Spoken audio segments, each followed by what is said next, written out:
Well, hey guys, what's up? What is going on out there this afternoon, maybe this evening, wherever you are on the planet? Beautiful day here in the Southern California desert, Palm Springs area, Rancho Mirage, California, to be precise. Had some great workout session on the grass courts here this morning. Beautiful day. Anyway, hope you're doing well, and you've gotten some good tennis in today, maybe in the gym as well. I got a short message for you today. The Tennis Mindset Project, another episode, and the title of this is Train Your Brain for Shot Choice Clarity. And I think one of the things that really helped me become a much better player was to get out of my own head and get my mind more over on the other side of the net in terms of what does my opponent not want me to give them, right? I can see what they're good at, so why don't we just not give them that, and instead let's figure out what they really don't want. And it may be what they really don't want is just something mediocre, right? Might not be his true weakness.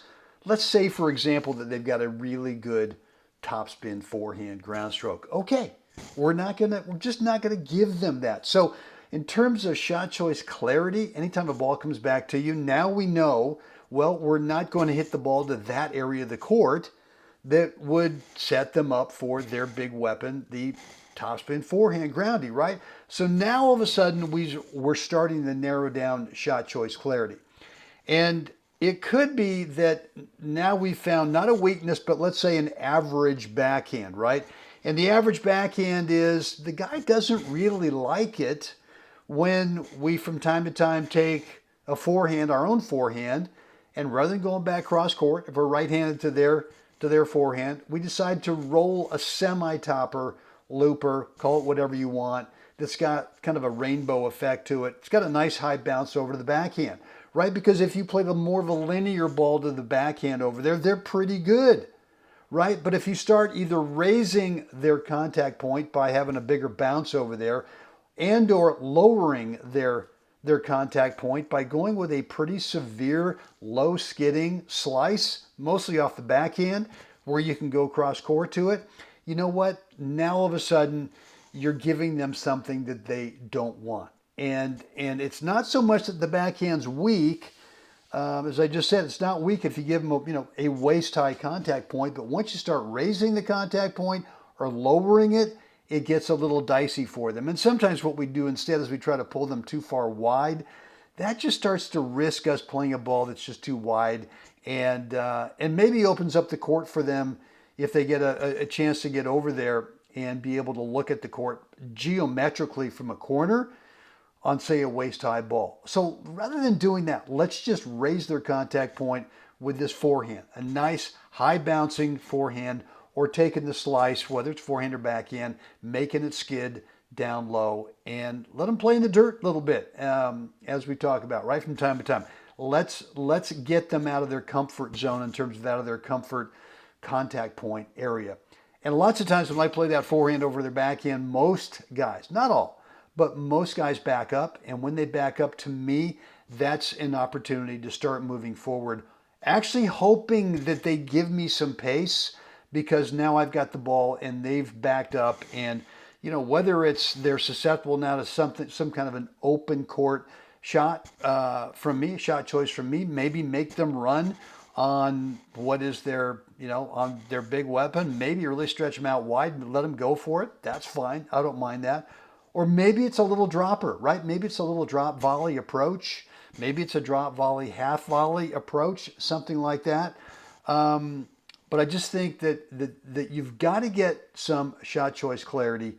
You got to train your brain to be able to do this by these two things. Number one, whatever it is they do the best, we're going to stay away from that, right? So now any kind of incoming ball, we automatically know, dude, I'm not going over there. Even if they know it, I don't care, right?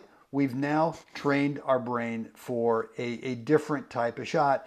And I'm not saying that every incoming ball you can take a forehand and loop it over there. Any kind of backhand, you can go ahead and slide it, make it skid. I'm not saying you can do that every time, but you start looking for opportunities. You start training your brain to look for the opportunities for the type of shot that you want to hit over there so that now you've got real shot choice clarity, right? And the more we can narrow down our shot choices, where there's not like someone plays you forehand and there's a big sub menu that drops down in front of your brain. Well, I could go up the line, I could go back in the middle, I could go cross court, I could top it, I could drop it, I could spin, I could under. I mean, there's so many potential shots you could hit if you're right-handed and the ball's played over to your right side of what you can do. And so we want the opposite. We want a really narrow shot choice clarity, just a tiny little menu of what we're going to do. And the best way to do that is to avoid what they want and give them what they don't want. Hope this has been helpful. Guys, look, if you've not picked up my between points routine, right? My 4 parts, very specific parts between points routine, step-by-step system, go on over to webtennis.com. I think there's a link. If you're over at YouTube, there's a link that will take you there. Just drop in a first name and email address. Yes, you will get on my email list, but I promise no spam. Only the good stuff coming your way.